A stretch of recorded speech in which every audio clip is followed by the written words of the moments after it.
ظاهر الدین یو ځوان و چې په یوه کوچنۍ سیمه کې د یوه کروندګر په توګه ژوند کاوه. هغه له ماشومتوب څخه د روغتیایي ستونزو سره نه و مخ شوی، مګر د یو څو میاشتو له یوې عجیبې ستونزې شکایت پیل کړ.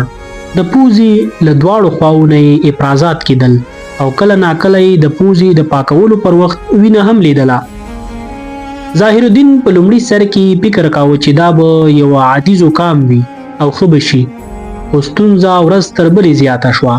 هغه په شپه کې د سخت تنفس کولو ستونزې سره مخ و او کله ناکله به یې سر سخت دردونه تجربه کول. د کورنۍ مشورې پر اساس هغه یو ځایي حکیم ته ولاړ. حکیم هغه ته ځینې بوټي او دارو ورکړل، مګر وضعیت یې هیڅ ښه نه و.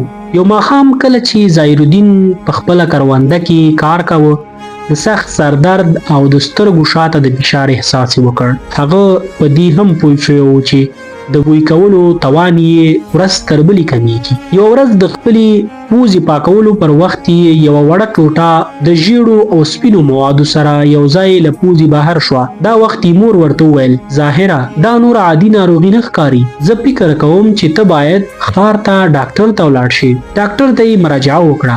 ظاهر الدین د خپل کلي څخه د ښار مرکزي روغتون ته لاړ، چیرې چې د غوږ، پوزې او ستوني متخصص یا د ENT ډاکټر موجود و. ډاکټر د هغه پوره معاینه وکړه او ورته وویل چې هغه د پوزې دننه غوټه لري. ډاکټر وویل: ظاهره، د دې ستونزې که په وخت درملنه وشي نو جوړېدای شي، خو که همداسې پاتې شي نو دا کولی شي ستاسو ساینسونه بند کړي او حتی مغز ته مو زیان ورسوي. ډاکټر هغه ته ځینې درمل ورکړل، په ځانګړي ډول د پوزې سپری چې د التهاب کمولو لپاره وه. هغه ته یې وویل: له ککړتیا څخه ځان وساته او هر وخت خپله پوزه پاکه وساته. مګر د غوټې اندازه دومره زیاته وه چې یوازې درملو ستونزه حل نه کړه. ډاکټر د CT سکین وړاندیز وکړ او وروسته یې پریکړه وکړه چې ظاهر الدین باید جراحي عملیات ترسره کړي. همداسې وشول. عملیات یې وکړ، بله هیڅ لاره یې نه لرله. څو اونۍ وروسته د جراحۍ ظاهر الدین بیرته خپل کلي ته روغ راستون شو. هغه د خپل ژوند لپاره شکر ادا کاوه، ځکه اوس هغه نه یوازې د سردرد او د پوزې بندېدو ستونزه حل شوې وه، بلکې هغه د بوی کولو وړتیا هم بیرته ترلاسه کړې وه.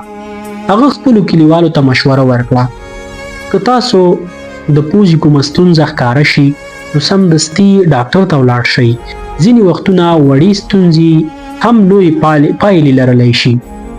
ظاهر الدین له دې تجربې وروسته په دې پوه شو چې روغتیا تر ټولو لوی نعمت دی او د وخت سره د ناروغۍ درملنه کول د ژوند د خوندي کولو لپاره اړین دي.